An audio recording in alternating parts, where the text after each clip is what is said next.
কৃষ্ণ, আজি মই যজাতিৰ মুক্তিলাভ নাটভাগীৰ দেৱযানী চৰিত্ৰটি প্ৰক্ষেপ কৰিবলৈ লৈছোঁ। পশ্চিম আকাশত শেঙুলি বেলিৰ ৰক্তিম আভা, সৰোবৰত সৌৱা দুটি ৰাজহংসই আপোন পাহৰা হৈ দুয়োতে মগন। চাৰিওফালে মৌমাখি ভোমোৰাৰ মধুৰ গুঞ্জন। তাতে আকৌ কোকিলৰ সুমধুৰ ধ্বনি। কেনে এক নান্দনিক পৰিৱেশতে মনত পৰিছে আজি মোৰ বৃহস্পতিৰ পুত্ৰ কচৰ কথা। এনে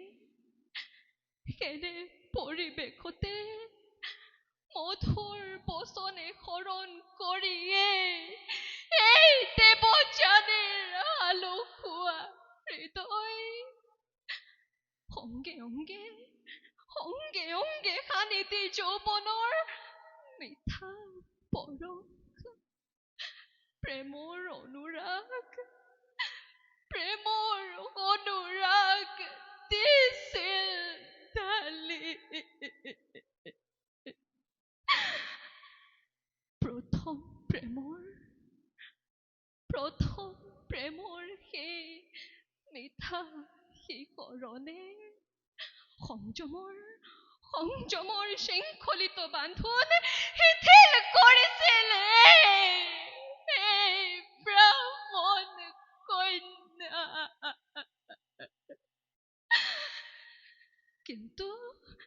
কিন্তু বুজিব পৰা নাছিল এই দেৱযানীয়ে কচৰ সেই প্ৰেমৰ আঁৰত আছিল এক কপট উদ্দেশ্য। পিতৃৰ পৰা মহামন্ত্ৰ লাভৰ হেতু খেলিছিল প্ৰেমৰ খেলা এই দেৱযানীৰ সতে।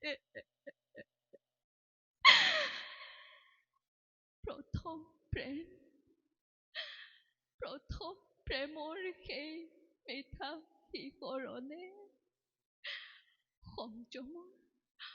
সংযমৰ শৃংখলিত বান্ধোন শিথিল কৰিছিল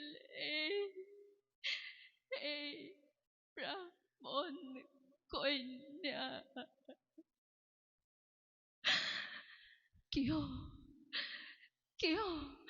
কিয় বাৰু নিষ্ঠুৰ এই পুৰুষ জাতি?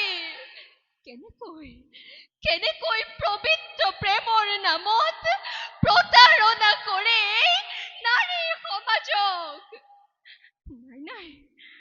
নাই, এই দেৱযানীয়ে কোনো কালেই পুৰুষক নকৰে বিশ্বাস। কৃষ্ণ,